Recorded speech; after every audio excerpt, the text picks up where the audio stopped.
Hi, friends. Welcome to the Mobile Bev Pros podcast, a podcast dedicated to providing mobile bar professionals with the information they need to succeed. I'm your host and fellow mobile bar owner, Sarah Murphy. Each episode, I'll be bringing you interviews, knowledge, anecdotes, or opinions with the goal of assisting you in building a profitable, sustainable, and scalable mobile bar business that will support the lifestyle you dream of. I'm excited for today's episode, so let's get started. Hey everyone, today's episode is such a treat. I'm talking to Don Branzuela from HD Liquid Catering, and he is one of the true OGs of the mobile bar world. He has so much information to share. We had an amazing conversation. It lasted almost 2 hours. So today's episode is actually the first in a 2-part series. You'll have to come back next week for part 2, but there is so much packed into even just this one episode. I'm not going to keep you waiting any longer. Here it is. So how are you doing? How's everything? It's okay. I mean, we just went back into phase 2. And so I don't know what our August events are going to look like, but whatever. Events will always bounce back. So Yeah. Well, we're hoping because we're I'm not saying we're dying, but man, we could certainly definitely use more. I feel like I'm stuck. Yeah. Like all the stuff I want to do, I don't know if I can.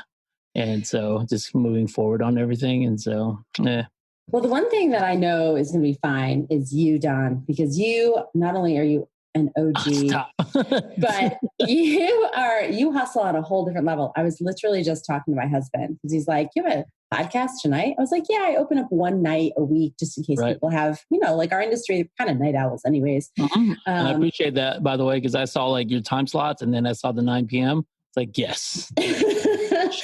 We are used to working at 9 o'clock, so it's not a big deal. And I have some people in like South Africa, I have some people in Australia. And so this kind of just gives a nice middle ground. And he's like, who is this guy? And I was like, oh, this is an OG. Like this is a big get for this podcast. And I just love the way your brain works, Don. Like, the way that you approach this industry and everything that you've done, and like no one else is doing the things that you do. And I just love that. So if anybody can tackle COVID and turn it to their own advantage, I know it's you. Well, we'll hope so. Because it's like a different world right now. I feel like our competitors are catching up, and then we're kind of playing in a different arena as far as like what works. Like the big scale is not. So we have to start thinking small, and we have to almost start over again. That's our mentality right now is how do we start over? How do we get down to the basics and everything? But enough of that. It's like, let me know what you want to talk about today, because I have no idea. I don't know what people are just this. You've heard, maybe you haven't heard the podcast, but I literally I love just talking to people about whatever it is that lights them up. Typically it's like, people are like, I'm really passionate about this. I'm like, let's talk about that, because I don't care what we talk about, but it's all just fun. It's all just fun, and all of it's applicable. I mean, you've owned a mobile bar. Okay, this is what we're going to talk about. We're going to talk about your very first business card, Don. Tell me what your very first business card said, because I love it. Oh, it's like if you don't need a darn fine bartender at this very moment, and then you flip it over, it's like this card will work. This card will help you get that piece of basil out of your front teeth. kind of went back. It caught a lot of attention. It was good. But to me, that is like, we talked a couple episodes ago about authentic voice, and people have a really hard time kind of finding their authentic voice, because a lot of times in this industry, people will just try and be like all the other people that are doing the thing that they're doing. And they just figure, well, that's working for them, therefore it works, and I should make it work for me. Right. Yeah. But what you did from the very first moment when you made those first business cards, you decided you weren't going to do at all what other people were doing. And you were just you. And that obviously 20 years later. Jesus. Yeah. That's not so bad of me, because it doesn't feel like 20 years. I mean, I feel like I'm still in the same spot. I still feel like, I think the only difference is I have more people lifting stuff for me than... Which is important, because the older you get, the harder it gets to lift all that stuff. Before, so I think that's the only thing. I feel like I can do events now with just my finger. Kind of like, hey, I need you to put that over there, and you go do that over there. And then I go home much earlier on Saturdays. Totally. But I mean, I think that's everyone's dream after 20 years. If I'm still having to stay until 12 p.m. lugging shit out of an event, then I'm doing something wrong. But No, but you know what? So I don't know if you're recording already. I am. Okay. So I thought about that post you put on your Facebook today about the hustle and then about kind of like taking time for yourself. And then Yeah. and then I thought about that tonight before coming on. And then it's like as much I'm the same way as you where I should make more time for myself, but then this is what I love doing. Right. Like it doesn't feel like I'm working. It Not a doesn't feel day. like and then the only thing I could say is like there's never been anybody more successful than me that ever told me to slow down. Like nobody has ever. It's always somebody that's just kind of sitting on the sideline, watching what you're doing, working the 9 to 5, saying, "Hey, you know what? You should really relax. You're working too hard." And then it's like, but when I talk to other business owners, like that are doing it even on a not this business, but other businesses, rental companies, big catering companies, and I tell them all the stuff that they're doing, and then they're all like, "Oh, well, that's cute." I tell them about how much, like our revenue and everything. And they're like, "Oh, well, you'll get here someday." So, which makes me like even more, because, if you talk to people that are solopreneurs and everything, it's always impressive, like what you do, like the numbers you do, but they're always just relative. It's like, and so I was just thinking about that, like, don't ever stop and think that, hey, you know what? It's like, this is my me time. Like, this is my, it's like, I think the best thing about it is we have the choice to stop when we want to and to take off. And so I feel like that's the one thing that not that many people have. Oh, 100%. So that's always been my biggest thing. It's like, look, I work because I choose to do this. And then if I decide I'm going to leave for 6 weeks, then I'm going to choose to do that too. Absolutely. Or I choose not to return my emails and I choose to do that a lot, quite frankly. So. Right. I choose to hire someone to do my emails for me. So it works out. Hey, I'm very proud of you. You know what? When you said that, like, when you put up with your bookkeeping or whatever it is that you handed it off to, let me tell you what, that in itself is almost like you want more of that feeling. Because like the more people take away from you, and then now you're just kind of like more of an overseer. Oh, that's like the best feeling. Yeah. So I hired a coach, a very expensive coach that is kind of a few steps ahead of me. Like she's already doing like, I don't know, $20,000 months, but like I'm not in events, but just coaching. Mm-hmm. And I basically was like, this is what I've got going on. And I'm pulled in a lot of different directions. And she really helped me kind of figure out like, where's your zone of genius? Like, where are you adding the most amount of value? And what are you doing that other people can do? Like probably even better than you. And that was a really hard exercise for me because as a solopreneur, we just do all the things, right? Like we just kind of start doing all the things. We just keep doing the things. And then suddenly you're like, no one can do it like I can do it. And so 3 years into Bar Magnolia, and I'm like dying over here because I've started Mobile Bev Pros. I now do Swig, all these other things. And I made a list and I went through it with her. And she's like, a VA can do that. A VA can do that. A bookkeeper can do that. And I was like, okay. And so I hired a bookkeeper. That was the easy part. But it was hard for me because I actually have the skill set necessary for that. Yeah. Yeah. And so I'm like, no one's going to make sense of my books because it's a mess. It's a mess. Restaurants and like things like what we do, there's a lot of in and out and whatever. I was being stupid. Obviously, someone can do it better than me. And so I did. I hired a bookkeeper and I just hired a VA to help with Mobile Bev Pros. She's amazing. She's better than me at pretty much everything I was doing. So there's a book, because I was like where you were probably in 2014. Okay. I was still working on my own before we did HD. And I went to this thing called Social Media Marketing World in San Diego. So it's this big social media conference. Everybody's Facebook, Twitter, all this. Right. And then I went to this one like room, and then the guy's title was like, procrastinate on purpose and how to multiply your time. And then it kind of like spoke to me. I'm like, okay. And the guy's name was Rory Vaden. Okay. And basically he talked the same thing, but he put it this way. It's like, hey, you know what? So how much would you, like, if you ask yourself, like, how much do you make per hour? How much, if you put your business, like how much would you give yourself hourly? Right. Yeah. And I was like, I'd pay myself $50 an hour, right? $100 an hour. It's like, okay, well then, you know what? It's like, then you need to find all the other things that you paying other people $10 an hour for, then you need to find them to do it. And he basically talked about, hey, how do you make an extra 500 hours in a year, right? So find something that takes you, like the thing that you hate the most, like bookkeeping, right? Yep. So that's all you talked about. How many hours does that take you a month, a week? Right.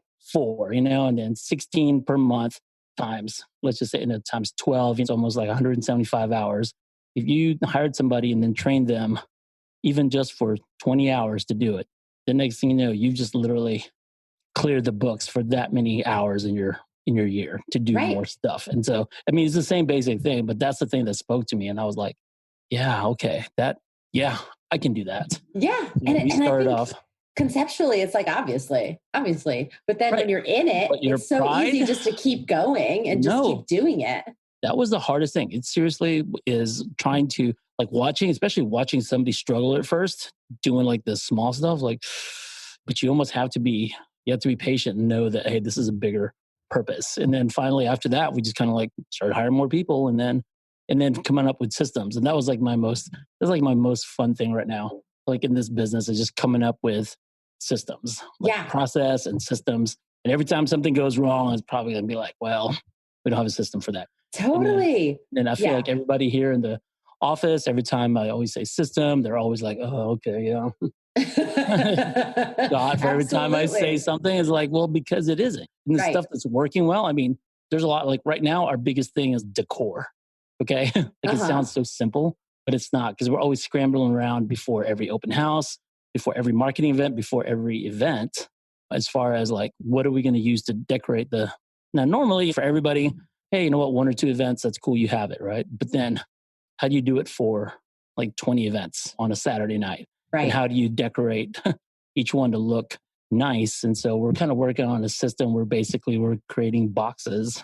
We're going to spend a lot of money on it, but we're just going to because we need it to be where the guys in the warehouse don't have to think about, oh, hey, I think this is going to look great here. And it's literally just going to be like, hey, where's the venue? Okay, there's a decor box for that venue, and add it to the thing. And then, so that's why I'm kind of like working on the Cricut stuff, because I don't want to buy any of this. Because like decor is expensive. Like even going to like 70%, and then there's not a lot of bar stuff. When you go to like Michael's or to Hobby Lobby or anything like that, there's a lot of kitchen kind of decor, but there's never like, hey, alcohol. Totally. Like what, that no great story ever started with a salad. That's kind of like, I love that sign. You're like, I'll take a dozen. Thank you. Right. They don't have that. So it's like, now we're going to have to make them and everything. So that's kind of like our biggest, is like we do everything right. Like 95%, everything's solid, all this. And then, but the decor and the bar just looks like blah. It's like 3 bottle beer. And like 20 years later, it's still an issue. Right. And so it's like, it's like, it's one thing you figure something out, then it's always something small. That's right. That makes you look like a total amateur every time. So that's our biggest struggle. It's like, we've conquered all the big stuff, then all the little things. It's like amateur night, like every night. And then it's like the most frustrating thing, but it's also the thing that keeps us always on our toes. And I think also if you get to the point where you no longer have the big stuff and you're now worried about what piece of decor is going on the bar, you've kind of made it.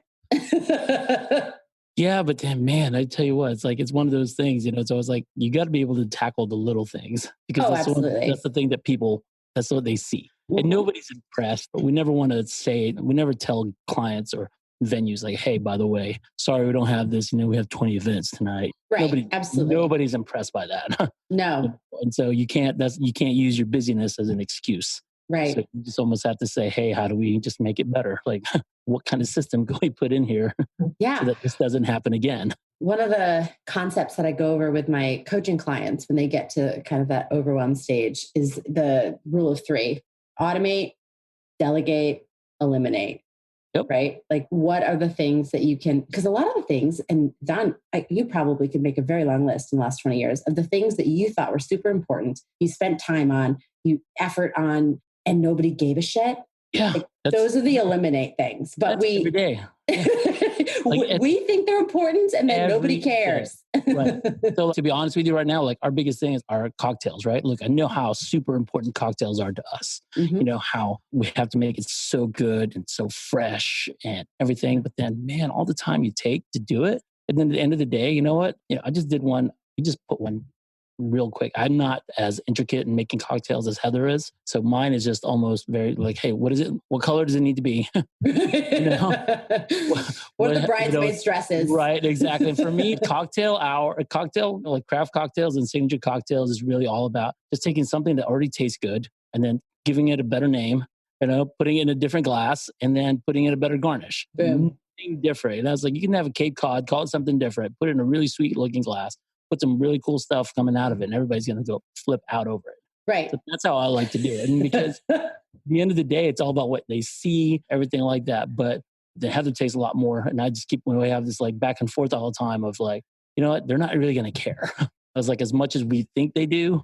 And then but then I also have my own things where I try to be really like picky about, and then everybody has to tell me like, hey, nobody's going to care about that. Because, you think that your clients see this or this is what you expect, but your client is happy with this. Right. A great example. And all that extra work is like wasted One time. Of my favorite examples is when I first launched, I was all about the fresh juices because you and I know fresh lime juice, fresh squeezed lemon juice, fresh squeezed orange juice, right. Way better. It's delicious. And I came from the restaurant scene where it's like local, organic. That's what you wanted, right? So that's what I launched with. And out of curiosity, at one point, I looked at my costs and I was like, dang, like I am really eating it here. So let me put on fresh squeezed juices as an upgrade to the main mixer package. And that way I can recoup some of that difference, right? Mm-hmm. Of the 100 events that I booked in the year that I did this A/B test, do you know how many picked the fresh juices? 0. Zero. Okay. 5. Yeah. Fucking because zero. They don't care. They don't care. And so here I was like, signature cocktail. Yeah, I know. Listen, so listeners, A/B test your shit because what's important to you and what you think is really, really like, I will die on that hill. It may not be to your clients. Well, no, because that's where, as I said, we get all hung up on that instead of just trying to sell it. And so I've always just told people, I was like, every time somebody talks to me about that, about like our cocktails, but there's like, look, I'm not here to try to impress other bartenders. I'm trying to impress my paying client. And then if they're happy with it, then that's all I could say is like, look, I always talk about like McDonald's does not make the best burger. There's 100 burgers in the world better than McDonald's, right? Absolutely. But sure as hell, they sell more than anybody else. It's like, you know why? They figured out how to put 16-year-olds who've never worked a job before in their life to run this business. Right. It's so, like I said, it's process, it's automation, it's training. And so that's what we just kind of need to get to. And it's like, and not get hung up on freshness and flavor and everything. It's like, look, you want it to be good. Right. But it doesn't have to be perfect all the time. Right. Because you go crazy trying to figure it out. And then people are like, oh, luxury. I want to be in that luxury market because those are the ones that pay. But we all know the celebrities are ordering McDonald's at like 2 a.m. They're not above McDonald's either. Oh, no. Even celebrity, you know what you would think they would, but like we've had some celebrity clients, but they want stuff for free all the time. Like none of them have ever just gone up and just been like, oh, hey, you know who I am? I made millions of dollars. Give me whatever you have that's the most of. It's always like, no. You're 100% right. I remember there was a huge influencer that my main competitor here in Nashville had done an event for, and they had been reaching out to me, and I was like, oh, that'd be great. So then I'm like, well, like, what's your budget? Like, what are you looking for? And they basically were like, oh, no, that's not how this works. We will guarantee that she gives you a shout out on social media, but what are you willing to offer? And I was like, and we were 2 years in at this point, and I was juggling a ton of events, and I would have had to shift some shit around. And I was like, yeah, that's not really how I make money. And shout out. The bank doesn't take shout outs. Right. But I have to say, if I hadn't worked in the Hamptons for 4 years, I probably would have been all over that. Only I happen to have experience with all of the celebrities that kind of roam around the Hamptons, and I know they're the cheapest out there.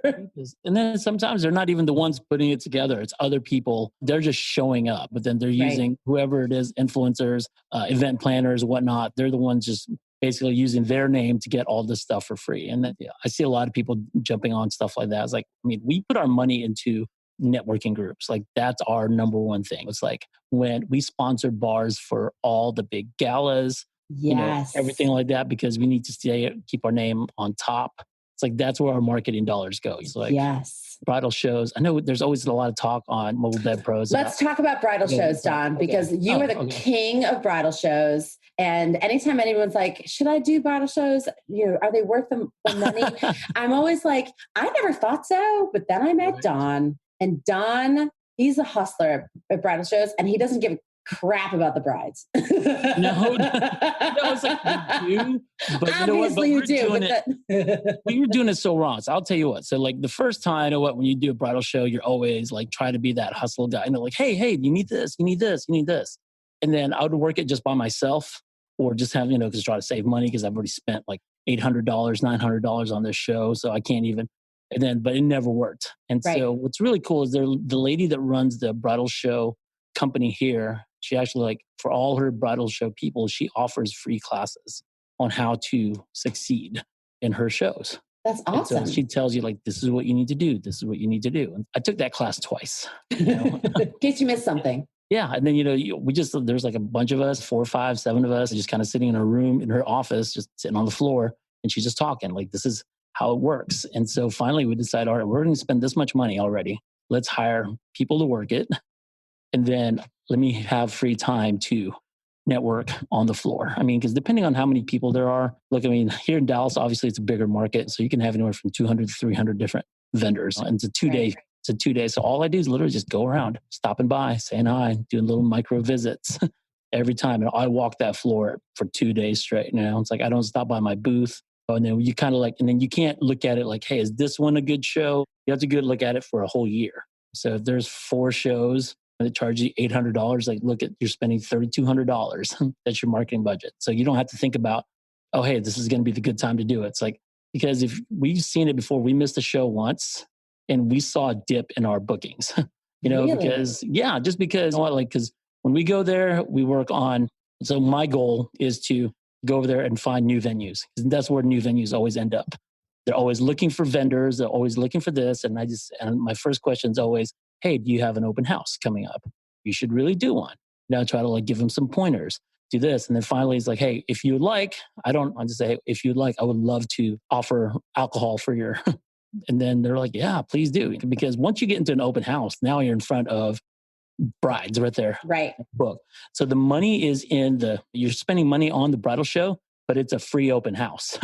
Right. You kind of wonder how people trying to cold call. It's like, man, cold calling does not work. I spent over a decade cold calling people and they don't answer. They don't give a crap. And then I did I also run a luncheon around here. And then we offered a bunch of like wedding venues chance to speak. And so we just asked them like kind of like a panel. And it's like, how do you feel about people just calling you? And they're like, no, don't do it. You know what I mean? Especially, if they're planning a wedding, right? Like imagine if you had a florist, everybody, all the everybody's vendors coming at you and they don't know who they are. You know what I'm saying? No, it's a lot of, this is I've always told people like, look, I'm not in the wedding business. I'm not in the bar business. I'm not in the alcohol business. We're in the people business. Like this is, we deal with people all the time. It's like, what? Right. And people do business with people they like. So mine's always like, how do I get them to like me first? And then from there, how do I then push my business? Right. And then, so it's, it just goes from there. And that's just our kind of like our trickle down. And then we also work on all the little, I don't want to say fringe, but the other vendors. Now you would think, hey, how does a photographer help me? Right. How does these guys help me? It's like, you know what? They do a lot, because anybody who's come in contact with brides, especially the first, call them between photographer, florist, cake, venue. Those are the ones. And they're always asking, hey, I'm still missing this. A lot of vendors always try to push their friends. So so we just do that. Look, I go around to these things. I always give like vendors who are just by themselves, I give them like bathroom breaks. I kind of go there and go, hey, you need to go to the restroom? Here, I'll sit here. You go grab something to eat. I love that. I'll hand out your cards, everything like that. And then they just look at me like, seriously? Like, yeah. I love that. The 2 shows ago, I really was starving because even though I recommend, it's literally in the MVP group, there's a bridal show success, like whatever, a resource for bridal shows. It says, bring food. because you never know if I'm always hungry. It's always too long. It's always like during a meal period. Yeah. And I totally forgot to bring food 2 times ago. And I'm like, I have got to eat something. And I ended up having to just leave my booth like unattended for a hot minute with just flyers out, which, to be fair, brides probably loved. They probably loved that they could just go and get one without me having to be like, hey, you planning a wedding? Like, obviously they are. Right. I mean, that's even for us, like before the whole thing was like, hey, you're looking for a bartender? Hey, it's like we became like little hustlers on the street. Right. And so I'm like, you need like the spinning sign. Yeah. It's like, listen, look, I'm from the Philippines, and every time you go like in the busy streets, everybody's always hustling you to like, hey, come in here to my store, this. So finally, you know what? We're just kind of just sitting, we just say, hey, look, let them come to us. Don't be too, our number one thing we learned too, don't give away samples. We do not give away samples at the bridal show, just because you'll have a long line of people that, don't care. aren't going to have anything. Nope. Yeah. Yeah. You'll end up spending more. Like, I'd much rather have a line of just one person who's interested than 100 that's there for the drinks. Absolutely. So we don't mess with that. And then, but you take it as an opportunity to network, which that is 100%. And one of the tips that I give people in the membership resource is, if you want to like really dazzle, go to Costco, get some freaking snack bars, and then just before the show, when everyone's like at their just booth waiting, just go and like hand people like some snacks, because they're going to be starving because nobody else brought food either. And that's a way to just come in and just be nice, right. Human being. And then also the one thing too is like, get there before. I get there beforehand, just kind of see who I want to talk to.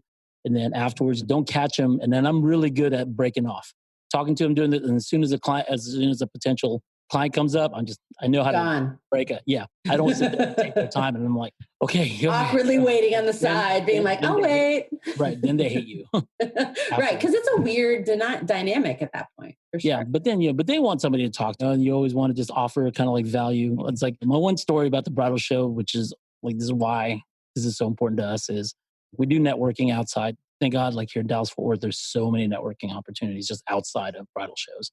Right. Different groups. And then there's this little group that we run here in Fort Worth. It's called Thursday Therapy.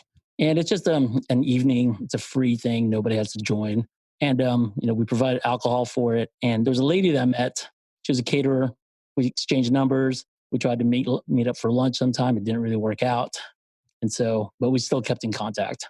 And then 8 months later at the January bridal show, I'm walking around, and then now she's not with the caterer anymore. She's with the venue. Okay. And then she saw me, and then she was like, hey, I've been wanting to talk to you. We need an exclusive bartending for our new venue. And then this venue turned out to be like a 450 person big deal. And then we got it to a point where we were able to put our liquor license on the premise. Amazing. And so another liquor license. And that thing became like 6-figure contract, mid 6 figures for like a year. I mean, it was incredible. And it was all from one networking thing and one bridal show. And it's like, and then for us, like, look, that thing is paid for the next 10 years of bridal shows. Absolutely. And then the thing is too, it's like, then we lost that account like just this past year because they decided to do their alcohol in-house. Right. Because they saw how much they saw all the money. Absolutely. So you almost can't stop. So you can't get too comfortable. Right. I mean, that was my big lesson in 2004. Whenever I was like, hey, it's like, oh, I have all these exclusive contracts. And the next thing you know, gone. Right. One way or another. And then start all over again. And then 2013 had big ones, gone. So now it's like, we're always looking for the next big one, but then at the same time, always looking. Like, don't be happy with what you have, because that's why I'm kind of, so that's my job here in the company, just kind of keeping our ears open and see who was out there, drop by. Yeah. Well, I mean, if you focus on hospitality, meaning like everyone that you come in contact with, you are trying to add value, you're hospitable,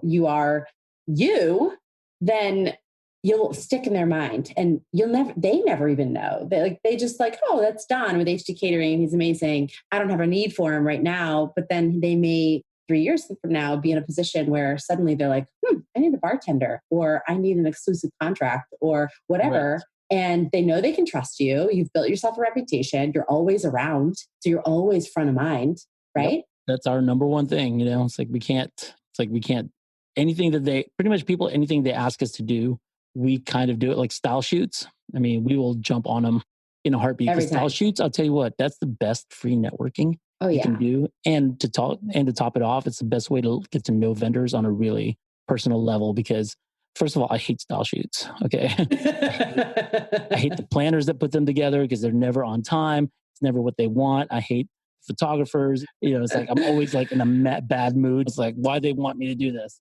But then at the end of it, throughout the whole time, like everybody's mad at the situation, right? So that you have this one common theme. And it's always hot. Is it just me, or is it always like stupid hot? It's always hot. And then they ask you for stupid stuff like, hey, can you do popsicles in a cocktail? And then they'll tell you, okay, hey, we're ready to shoot it. And then finally, it's like dead in the glass. 35 minutes later. So we're like, I hate you. Or they tell us, hey, here's our theme. This is what you need to do. It's like, hey, bring this, right? So we've learned, and then we'll bring one. And they're like, well, we need one for the whole tablescape. And you didn't say that. I didn't know I needed 12 to fit this big ass table.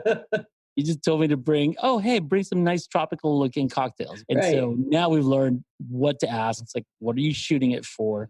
What is it, this? But then the whole time we're hanging out, we're just talking to rental people, we're just having a good time throughout the whole thing. And now I bring cocktails just for us. Right. So then, because everyone needs one. Everybody needs one. So it's just a good way to, like I said, all this free marketing just to get to know people just on a personal level. That's how we win, because our competitors don't put that kind of effort into it. And so they think they're doing the stuff that they said, they're watching us. They're doing all the stuff that they think they should be doing, but a lot of people don't have that. They're not doing that extra stuff. Right. And even if they were, I'm a big believer of authentic voice. Whereas even if someone else is doing the exact same thing you are, they're not you. They're not. That's exactly what I says. Like, that's what I always tell. It's like sometimes when the staff and the sales staff gets kind of worried and then, hey, we lost this. Like, look, we're always going to, for everyone that closes, there's always going to be a new one that opens. And also, like, the one thing they don't have is me. They don't have me. I don't hate to say that. It's like, they don't have me. They don't have like our team, it's like that's our true. team, they don't have. Right. Like, you can replicate. It's like, look, I always tell people, like, monkeys can do what we do. Seriously, you can train dogs. Maybe not dogs, monkeys for sure. Monkeys, okay, monkeys out of machines, especially. You know what? Like they're literally the cocktail machine out there. Yes, exactly. So, what is it that makes people decide to go with us or go with you more than anything else? Like, look, especially now, you've seen this. Everybody's trailer is beautiful. Everybody's this. So like, there gets to a point where where's the difference? Yeah. What's the difference between this trailer and that trailer? It's like, and they don't really care that, this one doesn't have a tap system and this one does this. Like, right. No, this one's white. This one's black. This one's $2,500. This one's $2,400. Who cares, right? Like if you're gonna pick my competitor over me for $100 extra, you can have them. Yes, that's what I know. We always say that too, but then also at the same time, it's like then I always think, but what could we have done? So it's like, what was it about? It wasn't just price. It like, wasn't the $100. I'll tell you that. What was it about what we did and how we approached things that decided? How was it that we made them feel too? I mean, because that's our big thing too. With going back to bridal shows, I stopped talking to girls actually because when as men, we kind of talk to brides and stuff. It's like from a more like analytical, kind of like more logical approach. Not to say that women aren't logical. Just saying is like, look, we all come from here. That's a safe zone. The logic zone for a male to approach a female. Like it's safe to talk about logic. Right. So, the thing, my logic that never says like, why are we spending so much money on flowers? You know what I'm saying? It's like, why can't we, it's like, I've always wanted to just go like, hey, E12 Liquid Catering, # can't drink flowers, but then I don't want my florist friends to hate me. So I just, so we always just like, especially when we approach it, like we always have to be like, hey, talk to them from like here, it's like you have to. So that's why we paint a picture. We don't ever put pricing down. It's like because that's the first question everybody always asks. Like, hey, how much do you charge? Right. Almost like the next question is always, well, what do you want? Yeah. What are you looking for? Talk to me about this. So then they kind of start painting the picture for you. And then when you send them the proposal to kind of match the picture then it doesn't look as bad. It doesn't hurt as much because if they go, how much do you charge? Like, well, we start off at $25 per person or whatever for that. Then they're going to be like, no, right. It's like, you're too much. I'm going to go with this guy. So that's why we never start with price. We never, it's like anytime we always make fun, like anytime any of our competitors talk about budget or this and this, like, look, we've already won. In terms oh of my like, gosh. That's their number one thing. That's the first thing I removed from my contact form when I first launched. It had budget, and that was the first thing I removed because it didn't matter. I was going to get back to you anyways, whether or not, even if I was double your budget, I was going to try and make that sale anyway. Yeah, exactly. And then also, like I said, unless you know what they actually want, like I said, then you don't really know how much, you can't put a price on it. Right. And then they even start, it's like, well, and we have to put us in the corner. It's like, well, you can, it's anywhere from $200 to $4,000 or $6,000 for normal. Just tell me what you want. I can't tell you. It's the same thing for your dress. No, you totally. can't just ask. It's like, you can't just ask, hey, how much is that dress? Like, well, what do you want? How much is a wedding dress? Like, what dress do you want? Where are you getting it? It's like, it's like you can go from free to like 6 figures. So I tell them like, so this is what this is. So until you get more specific with me and tell me exactly what you're looking for and how you want it done, then I can get closer to that. So that's what kind of makes grabbing people a lot more rather than here's our price list. Right. That doesn't work. Right. And of course we have one. Like we could definitely, I literally have all of my pricing on Bar Magnolia's website now. It's like you can build your own package and it gives you a quote right there because it's easy. And obviously I know what I'm going to charge for what, but when I can get you like face to face, like a bridal show or something like that, then like we're going to sell the experience, the emotion way more than we are just the transaction. Right. And I also understand coming from your perspective that you have to put the pricing on there just because like you're doing it by yourself at the beginning or right now. Yeah. We've had the luxury, we had before COVID, we had like 4 full-time salespeople, so they're they're answering all the phone calls, doing all that. And then we've kind of also, we split them up into venues. So we had like so many venues that, like this salesperson is in charge of all the events, these and these. So we can really, because you have continuity, so they're not asking the same questions or they know exactly what questions to ask and they know how to, the venue works. Right. And then, so going back to kind of what we were talking about before, I was like, I know I sent you the thing and then it sounds like a big number, but it's like, so we did about 1,000 events last year. That's amazing. Okay. Right. And then, but when you talk about how to find them, you know what, this is where it all ties back into the bridal shows, right? For us, instead of going out there and finding the 1,000 brides, and then to actually close 1,000 brides, you'd actually have to send proposals to 4,000 brides. Yeah, absolutely. Right? To have a closing rate of 25%. Right. And if you're good, 50%. So you'd have to just send out 2,000. We don't want to do that. So our goal has always been, look at how many events you want to do and then find how many. So if we want to do 1,000 events, then we go find 50 venues, right? And then do 20 events a year out of each one of those. And then that's it. I don't want to say that it sounds simple, but it's literally, that's how we started off. Like, hey, we're going to do. It's a strategy. It's so that's it. Not everybody's strategy needs to be the same, but that's how we got to it, right? So it started off with like this event and this venue, right? So it started off before 10, 10, and 10. Yeah. Find 10 venues. And then that was our A list. And then our B list was find 10 caterers that were going to work with us and then find 10 event planners. Yeah. So out of those, and then see how many of them and what can you get out of each one. Right. And then just keep adding to it. And some will drop off, some will retire, some will go out of business. Totally. So that's why your job is always fishing, It's like it doesn't always fishing. So that's kind of those 3, I have found venues to be A-list. Yeah, absolutely. And event planners to be B-list. And I don't mean that in a negative way. I feel like no. venues want someone who's going to take care of their space, that they're reliable, that they, represent their venue well, that they know like they're not going to get them so drunk they're going to start smashing windows. But then there's the event planners that also you make them look good. They know that if they hire you, you're going to be on point, that they're easy to work with, that they enjoy that experience. Caterers, and maybe this is just the Nashville market, but I have exactly one caterer that I really enjoy working with, that they'll like reach out to us if they have like just 1099 bartenders and like this couple wants more than what we can provide or that what we're interested in providing in the way of bartending. And they're amazing. They do amazing food. Everyone else, I feel like we come in and like, oh, Bar Magnolia took the bar business. Do you have that experience in Dallas? They hate us. Yeah, they hate us. Caterers hate us. Yeah, but at the same time, you know what? They also respect us because, like, totally, that's our. It's like whenever we come in, like, there's like 5 huge catering companies here, so they actually are the ones we look at as our competitors.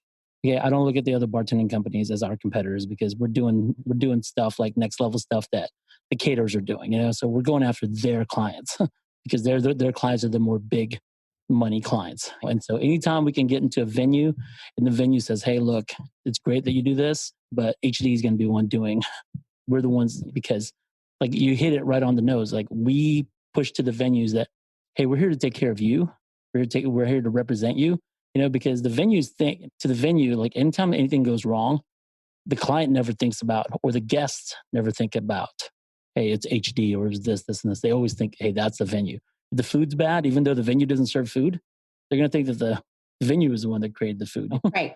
It's like in everything like that. And so it's kind of fun because I'll walk into a meeting and then the caterer's there. Then they'll see me walk in and they're like, oh, and I'm like, yeah.